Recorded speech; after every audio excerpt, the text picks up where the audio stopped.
সমূহ অসমবাসী ৰাইজলৈ ইংৰাজী নৱবৰ্ষ আৰু ভোগালী বিহুৰ আন্তৰিক শুভেচ্ছা জ্ঞাপন কৰিছে ৰহা সমষ্টিৰ অন্তৰ্গত তুলসী দেউৰী গাঁও পঞ্চায়তৰ সভাপতি দীপক দাসে। নমস্কাৰ।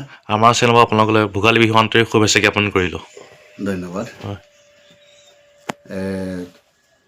109 নং তুলসীদেউৰী গাঁও পঞ্চায়তৰ সমূহ ৰাইজ লগতে অসমবাসীলৈ নৱবৰ্ষৰ শুভেচ্ছাৰ লগতে আগন্তুক ভোগালী বিহু সকলোকে মোৰ ফালৰ পৰা অভিনন্দন জ্ঞাপন কৰিলোঁ, লগতে শুভেচ্ছা জনালোঁ।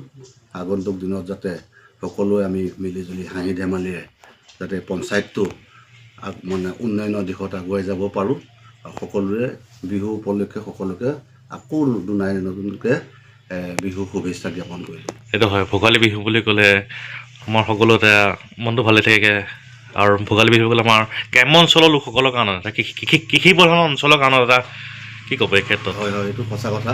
আমাৰ ভোগালী বিহুটো হ'ল আপোনাৰ এইটো ভোগৰ দিন। হয়, সকলো ৰাইজে দুখ কষ্টৰ মাজেৰে এই মুঠি আনি ভঁৰালত গোটাইছে। হয়, সকলো ৰাইজে এই ভোগালী দিনটোত এমুঠি দেখাই শুনাই খোৱাৰ কাৰণে ভোগালী উৎসৱো পালন কৰে, ভেড়া ঘৰ বনায়। হয়, সকলো ল'ৰা দামৰি মিলি সকলো ৰাইজ একত্ৰিত হৈ উৰুকাৰ নিশা এসাঁজ খাই সকলোৱে মিলিজুলি ভোগালী বিহু উদযাপন কৰে।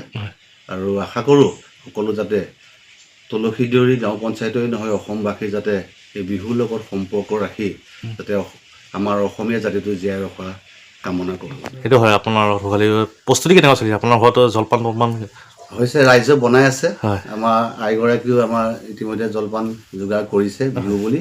সকলোৱে গাঁওখনত মই ইটোমূৰৰ পৰা সিমূৰলৈ দেখিছোঁ। হয়, সকলো ৰাইজেই দেখি চাবে চব শুনা পাই আছোঁ। হয়, কিছু জলপান বনাই আছে, কিছু ধানলৈ মেললৈ ধান নিয়াও দেখিছোঁ। হয়, ৰাইজ পূৰা ভোগালী বিহুক লৈ পূৰা আগবাঢ়ি আছে। ঠিকে আছে, দেখিছে। আমাৰ চেনেলত আপোনালোকে ভোগালী বিহু আন্তৰিক শুভেচ্ছা জ্ঞাপন কৰিলোঁ।